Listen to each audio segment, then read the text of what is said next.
பகுத்தறிவாதின்னே சொல்லாதீங்க, ஈவரா பெருலாம் சொல்லாதீங்க. உங்கள் ஈவரா அப்படி சொல்லிட்டு என்ன பண்ணாருன்னு தெரியும்.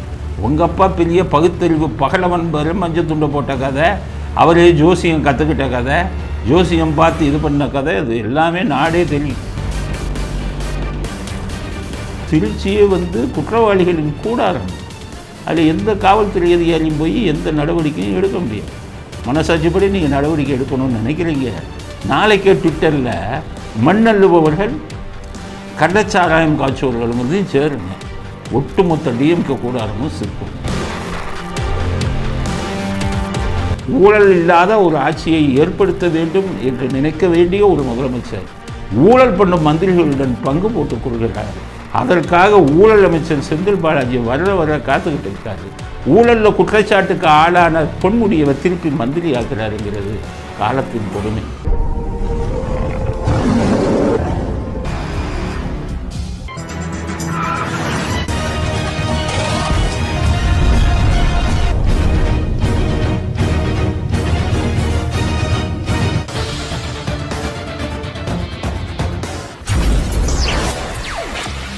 வணக்கம். இன்றைய அரசியல் ஆடுகளம் என்ன சொல்கிறது அப்படிங்கிறத முதல்ல பார்க்கலாம். உதயநிதி துணை முதல்வராம். 10 நாட்களுக்குள் துணை முதல்வர், நாளையே கூட ஆயிடலாம் அப்படின்னு அவங்க கட்சிக்காரர் ஒருத்தர் சொல்கிறார். யார் அந்த கட்சிக்காரர்னா இந்த தாமோ அன்பரசன் மந்திரி. அப்போ வாரம் 10 நாள்ல உண்மையிலே நிச்சயமா துணை முதல்வராக எங்களுடைய இளைஞர் நலன் மற்றும் விளையாட்டுத்துறை அமைச்சர்கள் நிச்சயமாக இன்னொரு வாரத்தை நாளை கூட அறிவிச்சிருவாங்க. தயாரா இருக்கோம் நாங்க. மந்திரி பூரா இப்போ ஜால்ராவ் ஆகிட்டாங்கல்ல, அப்போ தானே இங்கே இருக்க முடியும். எப்படிப்பட்ட துரைமுருகனே போய் கர்த்தர், எங்களுக்கு கர்த்தர் அப்படின்னு சொல்லி, ரட்சகர் அப்படின்னு சொல்லி ஸ்டாலினை சொல்ல ஆரம்பிச்சிட்டாங்களோ, என்றைக்கு எங்களுக்கு மானவ மிக்க ரோஷம் கிடையாது. நாங்கள் அடிமைகள் தான், நாங்கள் கொத்தடிமைகள் கருணாநிதி குடும்பத்திற்கு. கருணாநிதி குடும்பத்திலிருந்து தான் இதுக்கு வரணும் முதலமைச்சருக்குன்னு சொல்லி என்றைக்கு திமுகவில் பெரிய பதவியில் இருக்கிறவங்கெல்லாம் சொல்லிட்டாங்களோ, அப்போவே மாணவக்க ரோஷமெல்லாம் இந்த திராவிட முன்னேற்ற கழகத்துக்கு போயிடுச்சு. கேவலமான சூழ்நிலை என்னென்னா, அவங்க குடும்பத்திலிருந்து தான் வரணும்னா ஜனநாயகம் எங்கே போச்சு? ஜனநாயக முறையே இல்லை. இது அந்த காலத்தில் ராஜாக்கள் ஆட்சி மாதிரி போயிடுச்சு. ஜனநாயகத்தையே ஒழித்து கட்டு விட்டார்கள் இவர்கள். மகன், பேரன், முப்பேரன் இப்படின்னு போக ஆரம்பிச்சிட்டாங்க. கேவலமான ஒரு எந்த கட்சியிலும் அது இல்லை. தமிழ்நாட்டில் அப்போ அதிமுகவில் இருக்கா, இல்லை இதில் நாம் தமிழரில் இருக்கா, இல்லை காங்கிரஸில் இருக்கா, பிஜேபியில் இருக்கா, யாரில் எதுவுமே இந்த மாதிரி பரம்பரை ஆட்சிங்கிறது இல்லை. ஒரே இது இந்த வெட்கம் கட்ட திமுக தான் வந்துக்கிட்டு அவங்க ஆட்சியில் இந்த மாதிரி அடிமைகளை வச்சுக்கிட்டு குடும்பமே ஆட்சி செய்யணுங்கிற ஒரு இதுக்கு வந்துட்டாங்க. சரி, இப்போ இவர் சொல்கிறது உண்மையா? யார்? தாமோ அன்பரசன் நாளைக்கே வந்துடலாமா, இல்லை 10 நாளைக்குள்ளே நடக்குமா அப்படிங்கிறத நாங்கள் ஒரு இது செஞ்சோம். ரொம்ப நம்முடைய விசாரணை ரொம்ப ரகசியமாக செய்தோம். துர்கா ஸ்டாலின் ஜோசியர்கிட்ட போய் பார்த்துருக்காங்க. என் பையனை எப்போ துணை முதலமைச்சராக இது பண்ணணும்னு நாள் பார்த்துருக்காங்க.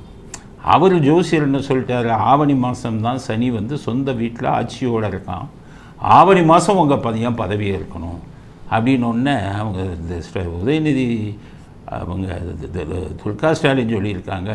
என் பையன் பௌர்ணமியில் பிறந்தான், அவங்க தாத்தாவும் பௌர்ணமி தான் பிறந்தாள், எங்கள் குடும்பத்துக்கும் பௌர்ணமிக்கு ரொம்ப ராசி, அதனால் பௌர்ணமி மாதிரி பாருங்கள் அப்படின்னு சொல்லியிருக்காங்க.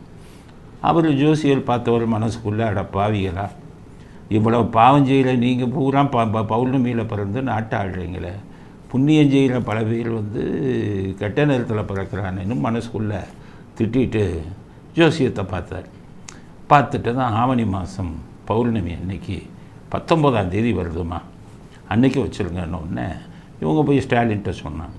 அந்த நேரத்தில் சகுனம் சரியில்லை. இந்த துரைமுருகன்லாம் எதிர்ப்பு தெரிவித்தார். உதயநிதி துணை முதல்வர், நாங்கள்லாம் சீனியர் இல்லையா, KN நேரு, ஒரு பொன்முடி கூட மறைமுகமாக அவங்களோட புலம்பியிருக்காரு. இவங்க ரொம்ப புலம்பியிருக்காங்க. கனிமொழி, என்ன இது, நான் தானே கட்சி எங்கள் அப்பா கட்சி தானே, எங்கள் அப்பா கட்சின்னா நீங்கள் வாரிசு எங்கள் அப்பாவுக்கு, உங்களுக்கு அடுத்த வாரிசு நான் தானே, உங்கள் பையனை எப்படி வைக்கலாம் எல்லாம் பிரச்சனை பண்ணோன்னு ஸ்டாலின் சொல்லிட்டார். இப்போ நிலைமை சரியில்லை, நான் வெளிநாட்டுக்கு போயிட்டு வந்துடுறேன் அப்படின்னு சொல்லிட்டார். வெளிநாட்டுக்கு போகிறதுக்கு முன்னாடி உதயநிதியை கூப்பிட்டு, நீ கத்துடா, இந்த சீனியருங்களை பூரா தூக்குங்க, இளைஞர்களுக்கு வழிவிடுங்கள்னு பேசு அப்படின்னு இவர் தான் வந்து கொளுத்தி போட்டார். அதில் தான் இந்த மீட்டிங்கில் வந்துக்கிட்டு ரஜினிகாந்தை விட்டு இவங்க சீனியருங்களை பற்றி எல்லாம் பேச விட்டு கொளுத்தி போட்டு போனார். இப்போ கொளுத்தி போட்டது நல்லா வெடிச்சிருச்சு. அது துரைமுருகன் பாரால நம்ம மந்திரி பதவி போயிருமே, எவன் துணை முதலமைச்சரானா நமக்கு என்ன, ஸ்டாலின் காலில் விழுகிற மாதிரி உதயநிதி காலில் விழுந்து மந்திரியாக இருந்துட்டு போவோன்ட்டு KN நேரு இவங்களும் பார்த்தாங்க. கனிமொழி சொல்லியிருக்காங்க, என்ன நான் இல்லைன்னா உங்கள் ஆட்சி நிலைக்குமா, அமித்ஷாட்ட சொல்லி உங்கள் எவ்வளோ விஷயத்தை பண்ணி கொடுத்துருக்கேன், அதனால் எனக்கு என்னங்கன்னு இருந்தவங்க தனித்து விடப்பட்டான். அதனால் இப்போ எல்லாரும் ஒதுங்கிட்டதுனால மறுபடியும் ஸ்டாலின் சரி துணை முதலமைச்சர் ஆயிடலாம், நீ போய் ஜோசியம் பாரு அப்படின்னு சொல்லியிருக்காங்க. யார்? துர்கா போய் ஒரு ஜோசியரை பார்த்துருக்காங்க. ஜோசியர் சொல்லியிருக்காரு, அருமையான நாளை விட்டீங்களம்மா, ஆவணி மாதம் 19ஆம் தேதி அருமையான நாளம்மா, ரொம்ப நாள் சீஃப் மினிஸ்டராக இருந்திருப்பார் அவங்க மகன் அப்படின்ட்டு மறுபடியும் பஞ்சாங்கத்தை எடுத்து பார்த்தா அடுத்த பௌர்ணமி புரட்டாசி மாதம்தான் வருது. ஜோசியர் சொல்லிட்டார், ஏம்மா புரட்டாசி மாதத்தில் பதவி ஏற்கக்கூடாது, அது எந்த பௌர்ணமியாக இருந்தாலும் பரவாயில்ல அப்படின்னு உடனே அந்த அம்மா சரி அடுத்த பௌர்ணமி பாருங்கன்னா, அடுத்த பௌர்ணமியும் புரட்டாசியில் வருது, 2 பௌர்ணமி வருது புரட்டாசியில். உடனே அவங்க என்ன பண்ணாங்க, அப்போ அடுத்தப்பது பாருங்கள் ஐப்பசியில் வருது, வெள்ளிக்கிழமை நல்ல நாள் 15ஆம் தேதி ஐப்பசி.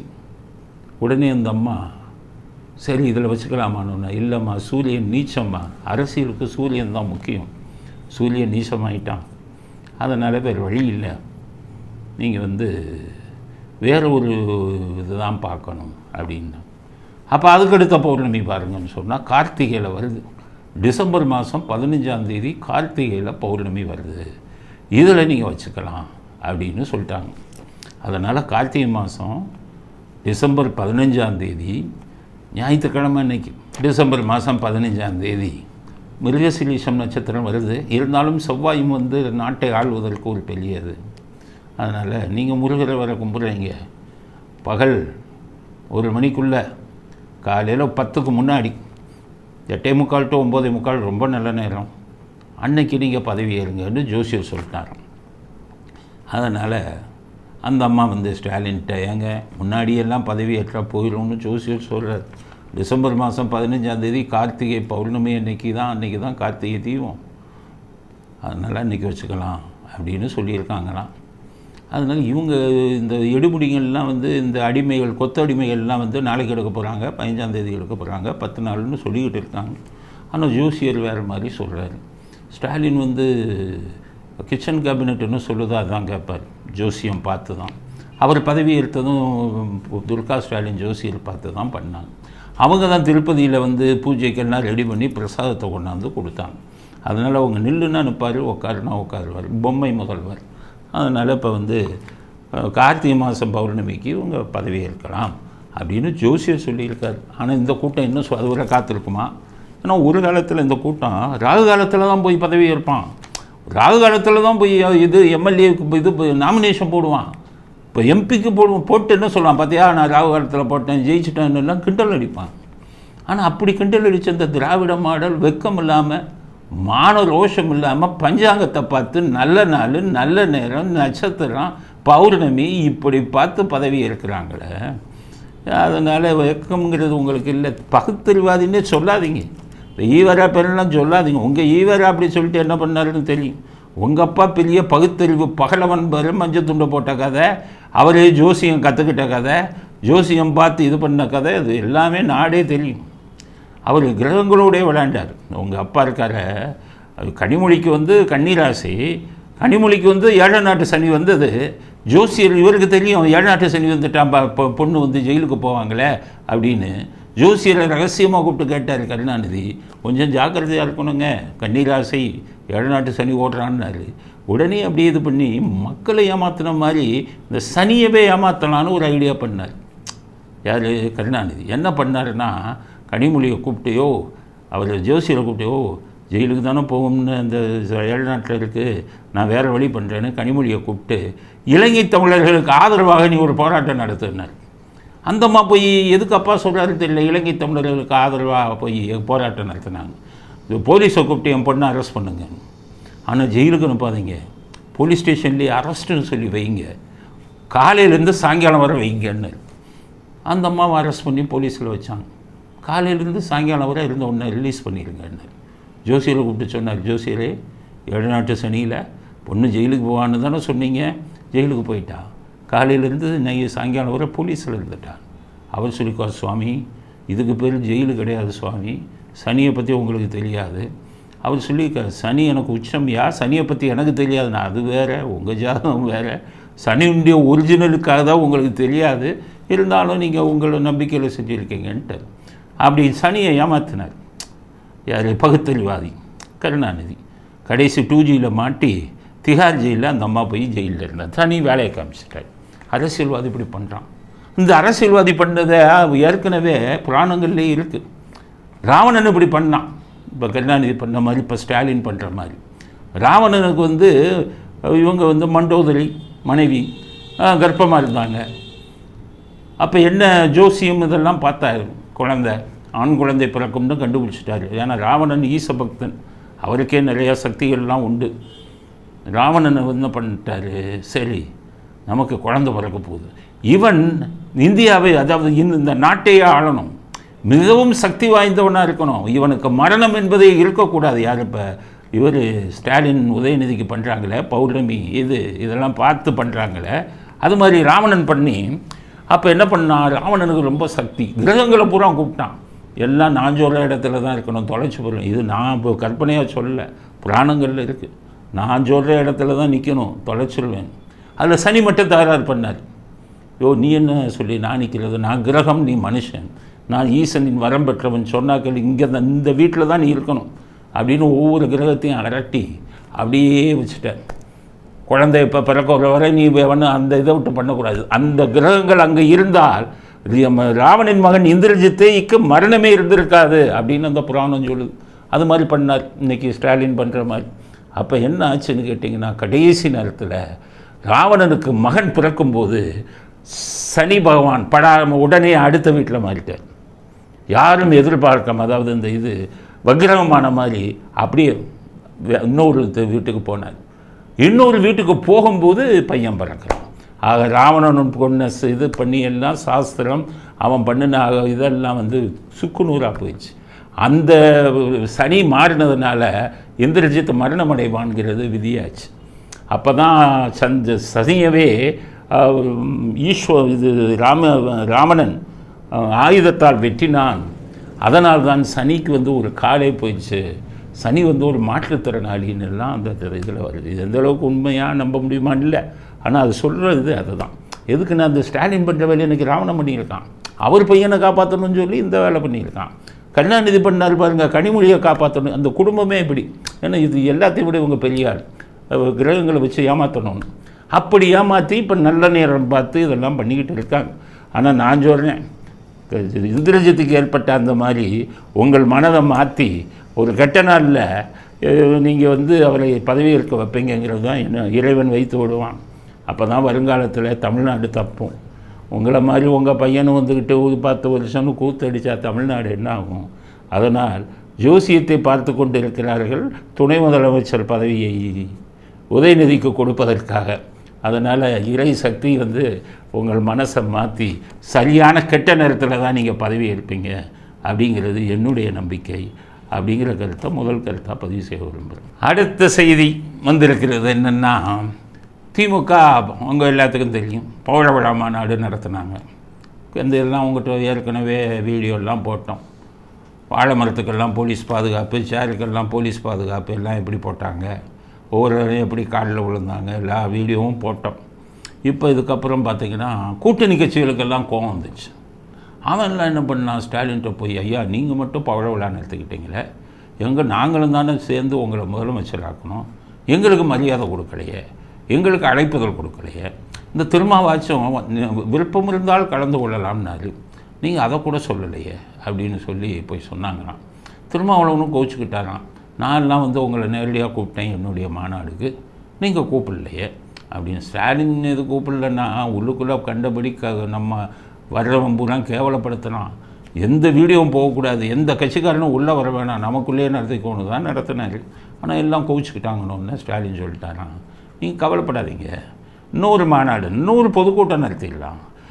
எப்போ 28ஆம் தேதி செப்டம்பர். இது சென்னையில் வச்சாச்சு, சென்னையை நாசம் பண்ணியாச்சு. இதே மாதிரி இன்னொரு காஞ்சிபுரத்தை போய் நம்ம நாசம் பண்ணிடலாம் அப்படின்ட்டு திருச்சி காஞ்சிபுரத்தில் 28ஆம் தேதி பவள விழா பொதுக்கூட்டமாக. அதில் எல்லா பேரையும் கூப்பிட்றாங்க, எல்லா பேரையும் கூப்பிட்றாங்க. எப்படின்னா அங்கே காவல்துறையில் பார்த்தீங்கன்னா நான் இருக்கும்போது இந்த திருடர்கள்லாம் சேர்ந்து ஒரு நாள் கூடுவாங்க. அமாவாசை அன்னைக்கு கூடி டான்ஸ் ஆடுவாங்க. கிண்டிக்கு பக்கத்தில், அப்போ கிண்டிக்கு பக்கத்தில் அமாவாசை அன்னைக்கு எல்லாம் கூடி டான்ஸ் ஆடி பாட்டெல்லாம் பாடுவாங்க. நொட்டோரியஸ் கிரிமினல்ஸ் எல்லாம் பயங்கர குற்றவாளிகள். அதே மாதிரி காங்கிரஸ் 28ஆம் தேதி நம்ம இந்த செப்டம்பர் மாதம் இந்த கூட்டம் பூரா போய் காஞ்சிபுரத்தில் கூடும். அதனால் இப்போ நான் வேண்டுகோள் விடுக்கிறேன், காஞ்சிபுரத்தில் இருக்கக்கூடிய கடைக்காரங்க, தெருவில் வச்சுருக்கான் பாருங்கள் அந்த இட்லி இது வாழைப்பழம் எல்லா பேரும் மூடிடுங்க. நீங்கள் இல்லைன்னா ஒரு திருடர் வந்தால் பரவாயில்ல, ஒரு 9 குரூப் வருது திருடு கூட்டம், என்ன ஆகும்? அதனால் முதல்ல எல்லாம் இன்றைக்கி பந்துன்னு நினச்சிக்கோங்க. கடைக்காரங்கள்லாம் எல்லாத்தையும் நீங்கள் இது பண்ணிடுங்க. ஏன் சொல்கிறேன்னா, கடைக்காரவங்களுக்கு நீங்கள் இந்த வீடியோவை உங்கள் நன்மைக்கு தான் சொல்கிறேன். நீங்கள் இந்த வீடியோவை பாருங்கள். இப்போ திருப்பத்தூரில் திமுக கூட்டம் நடக்குது, அதில் பிரியாணி போட்டிருக்காங்க. ஏற்கனவே வந்தவன் பாதி பேர் பிரியாணியை திருடிட்டு போயிட்டான். அவன் குக் பண்ணவன் இவன் பண்ணவன் எவ்வளோ சொல்லி பார்த்துருக்கான். கட்சிக்காரன்டா அப்படின்ட்டு ஒவ்வொருத்தனும் எல்லாத்தையும் தூக்கிட்டு போயிட்டான். மீதி பின்னாடி இருந்தவனுக்கு பிரியாணி இல்லை. பிரியாணி இல்லைன்னு ஒன்று இந்த சமையல் பண்ணவன் கான்ட்ராக்ட் எடுத்தவனெல்லாம் போட்டு அடின்னு அடித்து இந்த வீடியோவை பாருங்கள். பிரியாணிக்கு எப்படி அடிச்சுக்கிறான்னு பாருங்கள்.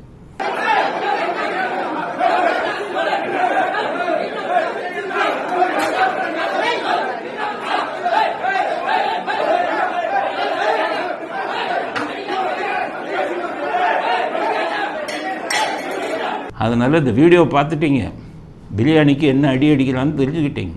28ஆம் தேதி காஞ்சிபுரம் மக்களே கேர்ஃபுல்லாக இருங்க. தள்ளுவண்டியிலேருந்து எல்லா கடைக்காரனும் இன்றைக்கி பந்துன்னு நினச்சிட்டு மூடிடுங்க. உங்கள் காஞ்சிபுரத்தை என்ன நாசம் பண்ணிடுவாங்க அப்படிங்கிற கருத்தை 2வது கருத்தாக பதிவு செய்ய வரும். அடுத்த செய்தி, ஐ எம் வெயிட்டிங் அப்படின்னு சொல்கிறாரு ஒரு காவல்துறை அதிகாரி. ஐ எம் வெயிட்டிங் அப்படின்னு இன்றைக்கி ட்விட்டரில் போட்டுறாரு. என்ன ஐ எம் வெயிட்டிங்னா என்ன தமிழ்லனா நான் காத்து கொண்டிருக்கிறேன் அப்படின்னு ஒரு காவல்துறை அதிகாரி சொல்கிறார். எதுக்கு காத்து கொண்டு இருக்கீங்க அப்படின்னு கீழே படித்து பார்த்தா, அதாவது என்கிட்ட புகார் கொடுங்க. யார் கொடுங்க? கட்ட பஞ்சாயத்து பண்ணுறவன், பாலியல் பலாத்காரம் பண்ணுறவன், மக்கள்கிட்ட பணத்தை வாங்கி ஏமாத்துறவன், கூலிப்படையை வச்சுருக்கிறவன், கூலிப்படையை ஏவி விட்டவன், இதெல்லாம் யார் பாதிக்கப்பட்டீங்களோ அவங்கெல்லாம் என்கிட்ட புகார் கொடுங்கன்னு ட்விட்டரில் போடுறாரு. அப்போ இவர் சொல்கிற கணக்கை பார்த்தா இது பூரா திமுககாரன் தான் பண்ணிக்கிட்டு இருக்கான். அப்போ திமுககாரனை பிடிக்க போகிறாராங்கன்னு எங்களுக்கு ஒரு இது இருக்குது. திமுககாரனை பிடிக்கிற அளவுக்கு அவருக்கு அவ்வளவு தைரியம் இருக்கா? ஏன்னா இது பூரா பண்ணுறவன் தானே. ஆனால் எஸ்பிகிட்ட ஒரு கேள்வி கேட்குறோம், ஏன் இதை விட்டுட்டீங்க? மணல் எழுக்கிறத விட்டீங்களே, அதை பண்ணிக்கிட்டு இருக்காங்க. கள்ளச்சாராயத்தை விட்டாங்களே, அதையும் சேர்த்துருக்கணும். நீங்கள் மணல் அழுபவர்களை பற்றி, கள்ளச்சாராயம் காய்ச்சுவர்களை பற்றி அதுவும் தகவல் கொடுங்கன்னு சொல்லியிருந்தால் ஒட்டுமொத்த திமுககாரனும் மாட்டிருப்பான். ஆனால் நீங்கள் எப்படி இதற்கு நடவடிக்கை எடுக்க முடியும்னு நினைக்கிறீங்களா? உங்களுக்கே நான் கதை சொல்கிறேன், புரிஞ்சுக்க. திருச்சி நீங்கள் நினைக்கிற ஆள் இல்லை, அங்கே பெரிய முதலைகள் இந்த வேலையெல்லாம் பண்ணிக்கிட்டு இருக்கிற 2-3 பேர் இருக்குது. KN நேரு கோஷ்டி, அவர் தான் தலைமை. அவருடைய தம்பி ராமஜெயம்னு இருந்தார். அப்போ அந்த திருச்சியில் என்னென்ன நடந்ததுங்கிறது எஸ்பி வருண்குமார் தெரிஞ்சுக்கங்க. ராமஜெயம் என்ன பண்ணுவார்?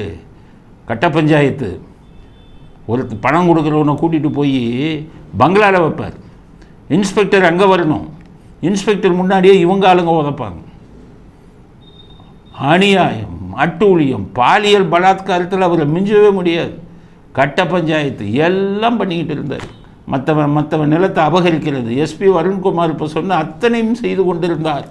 அன்னைக்கு ராமஜெயம் KN நேரு தம்பி, கேட்பதற்கு ஆள் இல்லை.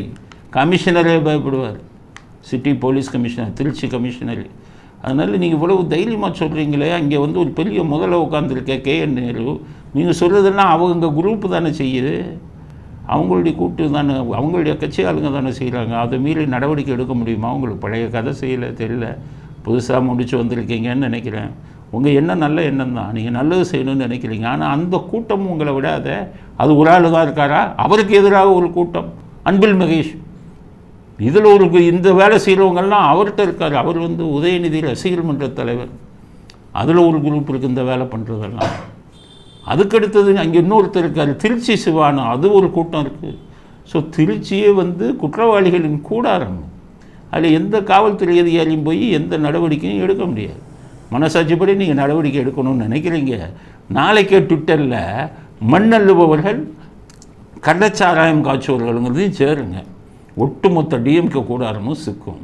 ஆனால் அவங்கள அடுத்து அங்கேருந்து நிச்சயம் இவங்களெல்லாம் பிடிச்சிங்கன்னா திருச்சி விட்ட உடனே உங்களை ட்ரான்ஸ்ஃபர் பண்ணிடும். ட்ரான்ஸ்ஃபர் பண்ணி திருவண்ணாமலை போட்டிங்கன்னா அங்கே ஏவா வேலை இருக்காது. இந்த வேலை பண்ணுறவங்கெல்லாம் பிடிச்சி அங்கே தான் கள்ளச்சாராயம் பீக் போனீங்கன்னா ஏவா வேலை உங்களை மாற்றிருக்காங்க. சரி, அங்கேருந்து விழுப்புரம் போடுவாங்க. விழுப்புரத்துக்கு போய் இதெல்லாம் பண்ணிங்கன்னா உங்களை பொன்முடி மாற்றிடுவாங்க. அது எங்கே தமிழ்நாட்டில் எங்கே போனாலும் நீங்கள் இருக்க முடியாது. ஒவ்வொரு ஊருக்கும் ஒரு குற்றவாளி இது திமுக குற்றவாளிகளின் தலைவன் திமுகவில் இருக்கும். அவன் பூரா மந்திரியாக இருக்கான். அந்த பக்கம் போனீங்கன்னா விருதுநகர் பக்கம் போட்டிங்கன்னா KKSSR இதெல்லாம் பண்ணிக்கிட்டு இருக்கான். அங்கே போனீங்கன்னா அவன் உங்களை விட மாட்டான். அங்கேருந்து உங்களை தூக்கி தூத்துக்குடியில் போட்டிங்கன்னா அங்கே அனிதா ராதாகிருஷ்ணன் மந்திரி, அவரும் இதே வேலையாக பண்ணிக்கிட்டு இருக்கு. ஆக தமிழ்நாட்டில் எங்கே நினைச்சாலும் நீங்கள் சொல்கிற நடவடிக்கையெல்லாம் எடுக்க முடியாது. அதனால் உங்கள் எண்ணம் கரெக்டு, ஆனால் அதை செய்ய முடியுமாங்கிறது மிகப்பெரிய சந்தேகத்துக்குரிய விஷயம் அப்படிங்கிறது அபரன்குமார் கொஞ்சம் நல்லா புரிஞ்சுக்குவீங்க. நீங்கள் போய் கேனரால் கை வைங்க, அப்புறம் பாருங்கள் நீங்கள் அங்கே இருக்கீங்களா. இதுதான் நாங்கள் பல இதாக பார்த்தவங்க. அதனால் வருண்குமார் போன்ற அதிகாரிகள், நல்ல அதிகாரிகள் வரணும்.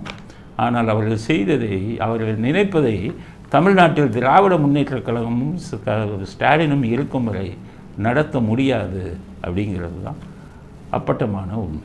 அருண்குமார் எஸ்பிக்கு இன்னொரு வேண்டுகோள் கொடுக்க விரும்புகிறோம். நீங்கள் லிஸ்ட்டு போட்டீங்க, என்னென்ன லிஸ்ட்டு போட்டிருக்கீங்க ஏற்கனவே சொன்னபடி கட்ட பஞ்சாயத்து பண்ணுறவனும் இல்லை அவங்க புகார் கொடுங்க அப்படின்னு போடுங்க சொன்னீங்க. கூலிப்பட வச்சுருக்கிறவனை பற்றி சொல்லுங்கள் சொன்னீங்க. பாலியல் பலாத்காரம் பண்ணுறவனை பற்றி சொல்லுங்கள் அப்படின்னு சொன்னீங்க. நாங்கள் தான் மண்ணல்றவனை சேருங்க, இதெல்லாம் சேருங்கன்னோம். இப்போ நான் ஒரு புகார் உங்கள்கிட்ட கொடுக்க விரும்புகிறேன். சத்துணவில் குழந்தைகளுக்கு கொடுக்குற முட்டையை அங்கேருந்து திருடி வெளி ஹோட்டலில் விற்கிறான்.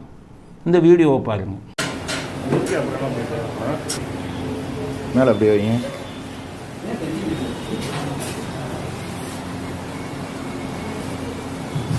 எல்லாத்தையும் எடுங்க, எல்லாத்தையும் எடுத்து கொஞ்சம் வெளியில் எடுத்துருங்க எல்லாத்தையும். அது முட்டை அட்டை எடுங்க உள்ளே இருக்கிறத.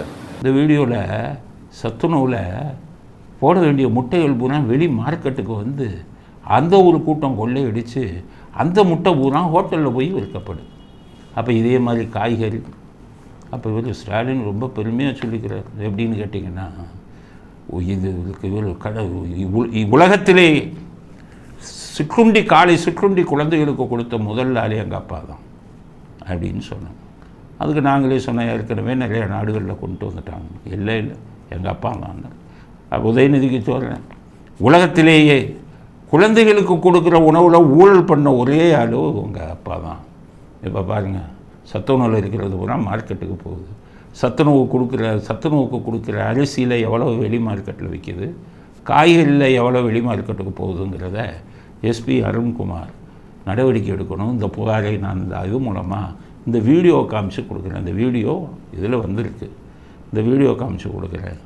உங்கள் லிஸ்ட்டில் சத்துணவில் முட்டை திருடுபவர்கள் மீதும் நடவடிக்கை எடுப்பேன்னு சொல்லுங்கள். சத்துணவில் அரிசியை திருடுபவர்கள், காய்கறியை திருடுபவர்களும் நடவடிக்கை அப்படின்னு சொல்லுங்கள் அப்படிங்கிற கருத்தையும் பதிவு செய்வோம். அடுத்தது செந்தில் பாலாஜிக்காக காத்துக்கிட்டு இருக்காராம் ஸ்டாலின். அமைச்சரவையில் மாற்றம் கொண்டு வர வேண்டும் அப்படின்னு எழுதி வச்சுருக்காராம். வந்தால் நான் செந்தில் பாலாஜியை மந்திரியாக்காமல் விட மாட்டேன், வசூல் ரொம்ப குறைஞ்சி போச்சு, டாஸ்மாகில் இந்த முத்துசாமியை போட்டால் இருந்தாலும் நியாயம் நேர்மைன்னு, அதுக்கு தான் இந்த ஏடிஎம்கேக்காரனே போடக்கூடாது, நம்ம கட்சிக்காரனை போடணும். செந்தில் பாலாஜி ஏடிஎம்கேல இருந்தாலும் நம்ம கட்சிக்காரனை விட மிஞ்சுற அளவுக்கு ஊழல் பண்ணுறாரு. அவர் வராமல் இப்போ டாஸ்மாக் ரொம்ப கலெக்ஷன் ஆயிடுச்சு, இதாகிடுச்சுன்ட்டு செந்தில் பாலாஜி எப்படியாச்சும் மந்திரி ஆக்கணும்னு சுப்ரீம் கோர்ட்டில் பயங்கர ப்ரெஷர். வக்கீல்களை வச்சு சீக்கிரம் பாருங்கய்யா, அவருக்கு ஜாமீன் கெடுங்கய்யா, சீக்கிரம், ஒவ்வொரு நாளும் பல கோடி லாஸ் ஆகுது அப்படின்ட்டு பண்ணிக்கிட்டு இருக்காரு. அதை சுப்ரீம் கோர்ட்டு புரிஞ்சுக்கிட்டு தள்ளி போட்டுக்கிட்டே இருக்காங்க. ஏன்னா அரவிந்த் கெஜ்ரிவால் இப்போ ஜாமீனில் வந்துட்டார். எல்லாம் அந்த அமலாக்கத்துறை உள்ள தள்ளின எல்லாமே வந்துட்டாங்க. அதனால செந்தில் பாலாஜி வந்துடுவார் அப்படின்னு நம்பிக்கை. அவன் அமலாக்கத்துறை போய் சொல்லிக்கிட்டே இருக்கான் சுப்ரீம் கோர்ட்டில், சார் பக்கா ஃப்ராட் இருந்தாலும் 100 பேருக்கு வேலை வாங்கி தரேன்னு ஏமாற்றிட்டு நீங்கள் தான் வழக்கு போட சொன்னீங்க. இப்போ வந்துக்கிட்டு இதிலெல்லாம் 100 கோடிக்கு வீடை கட்டினான், டாஸ்மாக் பூரா இருந்தாலும் அவர் அடிச்சுக்கிட்டு இருக்காரு அப்படின்லாம் இப்போ சொல்லியிருக்காங்க. அதனால் ஸ்டாலின் காத்து கொண்டு இருக்கிறார். அப்போ செந்தில் பாலாஜி ஸ்டாலினுக்கு சொல்லியிருக்காரு, நீங்கள் நான் மெதுவாக வரேன், எனக்காக காத்திருக்காதீங்க, வேறு ஒரு மந்திரியாக முத்துசாமியை மாற்றிட்டு நல்ல பணம் கொடுக்குற மந்திரியாக போடுங்க, நான் ஒரு ஆளை சொல்கிறேன் அவரை போடுங்கன்னு சொல்லியிருக்காராம். அதனால் ஸ்டாலின் அதெல்லாம் முடியாது, எவ்வளோ பணத்தை கொள்ளையடித்து எனக்கு கொடுத்த உனக்கு விசுவாசமான இருக்க வேணாமா அப்படின்னு காத்துக்கிட்டு இருக்காரு. ஸ்டாலினுக்கு அப்படின்னா முன்னாடியெல்லாம் முதலமைச்சருக்கு பயப்படுவாங்க, மந்திரிகள்லாம் நடுங்குவாங்க முதலமைச்சராக இருக்கும்போது. என்னென்னு கேட்டிங்கன்னா, ஜெயலலிதா இருக்கும்போது என்ன பண்ணாங்கன்னா வாட்ச் பண்ணிக்கிட்டே இருப்பாங்க, மந்திரிங்க பூரா நடுங்குவான் அப்படின்னு கூப்பிட்டான்னு. மந்திரியை கூப்பிட்டாலே கால் நடுங்கும், என்னத்துக்கு கூப்பிட்றாங்கன்னு தெரியலையே இந்த அம்மா அப்படின்னு. அந்த அம்மா கேட்பாங்க, என்ன இவ்வளோ இந்த இதில் இவ்வளோ லஞ்சம் வாங்கினேயா அப்படிம்பாங்க. ஆமாம்மா லஞ்சம் வாங்கினோம்மா, என்கிட்ட சொன்னையா, சரி இந்த இங்கே எலெக்ஷன் நடக்குது, ஒரு 100 கோடி அதில் செலவு பண்ணு அப்படிம்மா. ஸோ நடுங்கும். கடைசி நேரத்திலாம் ஓபிஎஸ் ரொம்ப மிரட்டினாங்க. அவங்க உள்ளேயே வந்துக்கிட்டு சசிகலா கொள்ளையடிச்சுக்கிட்டு இருந்தாங்க, அதை அவங்களால கேட்க முடியல. ஆனால் மந்திரியை கேட்பாங்க அப்படி. எம்ஜிஆர் இருக்கும்போது நடுங்குவான் மந்திரி, உளவுத்துறையிட்டேருந்து ரிப்போர்ட்டை வாங்குவார், வாங்கினா உள்ளே கூப்பிடுவார். எம்ஜிஆர் ராமாவரம் தோட்டத்துக்கு கூப்பிட்றாருனாலே மந்திரிகள் அடி அதுதான் வாங்குறதுக்கு பயந்துக்கிட்டே நிறையா மந்திரி இருந்தான். கருணாநிதி எப்படின்னு கேட்டிங்கன்னா, நல்லா சம்பாதிக்க விட்டுட்டு அவருக்கு பங்கு வந்துட்டால் அவர் கண்டுக்க மாட்டார். இப்போ ஸ்டாலினும் அதே இதுக்கு வந்துட்டார். அப்போ முதலமைச்சர் இவன் சம்பாதிக்கிறதுல பங்கு கேட்டால் என்ன ஆகும், மந்திரி பயப்படுவானா, கொள்ளையடிக்கிறதுல அது மாதிரி. இப்படி ஒரு முதலமைச்சர் நமக்கு, அதாவது கீழே இருக்கிற மந்திரிகளை கண்டிக்க வேண்டிய முதலமைச்சர், ஊழல் இல்லாத ஒரு ஆட்சியை ஏற்படுத்த வேண்டும் என்று நினைக்க வேண்டிய ஒரு முதலமைச்சர் ஊழல் பண்ணும் மந்திரிகளுடன் பங்கு போட்டுக் கொள்கிறார். அதற்காக ஊழல் அமைச்சர் செந்தில் பாலாஜி வர காத்துக்கிட்டு இருக்காரு. ஊழலில் குற்றச்சாட்டுக்கு ஆளான பொன்முடியை திருப்பி மந்திரி ஆக்குறாருங்கிறது காலத்தின் கொடுமை. இறைவன் தான் இதுக்கு பதில் சொல்லணும். இன்றைக்கி ஒருத்தர் கேட்டார் என்கிட்ட, நீங்கள் ரொம்ப இறைவன் சொல்கிறீங்களே, நீங்கள் சில விஷயங்களை ஸ்டாலின் அவர்களை பற்றி சொன்னீங்களே, சில வழக்குகளை பற்றி, எப்படி அவர் முதலமைச்சர் ஆனார், உங்கள் கடவுள் எங்கே போச்சுன்னு கேட்டார். நான் சொன்னேன், எனக்கே தெரியல, ஒரு வேளை நான் இவர்களுக்கு ஒரு முடிவு கட்ட வேண்டும் என்பதற்காக கூட அவர்கள் முதலமைச்சர் ஆகியிருக்கலாம், இதில் இன்னும் தப்பு பண்ணி ஜெயிலுக்கு போக வேண்டிய ஒரு சூழ்நிலையை கூட வர வைக்கலாம், அதனால் பொறுத்திருந்து பார்ப்போம் அப்படின்னு சொன்னேன். ஸோ செந்தில் பாலாஜி இதையும் பொறுத்திருந்து பார்ப்போம், செந்தில் பாலாஜி மந்திரியாகும் நாளை விரைவில் பொறுத்திருந்து பார்ப்போம் அப்படிங்கிற கருத்தையும் பதிவு செய்ய விரும்புகிறேன். அடுத்தது, திருப்பதி கோயிலில் ஒரு மிகப்பெரிய குற்றச்சாட்டை இவர் சொல்லியிருக்கார் சந்திரபாபு நாயுடு. அதாவது திருப்பதி லட்டுனா உலக ஃபேமஸ், வெளியில் சாப்பிட்ற லட்டுக்கும் திருப்பதியில் சாப்பிட்ற லட்டுக்கும் வித்தியாசம் இருக்கும்.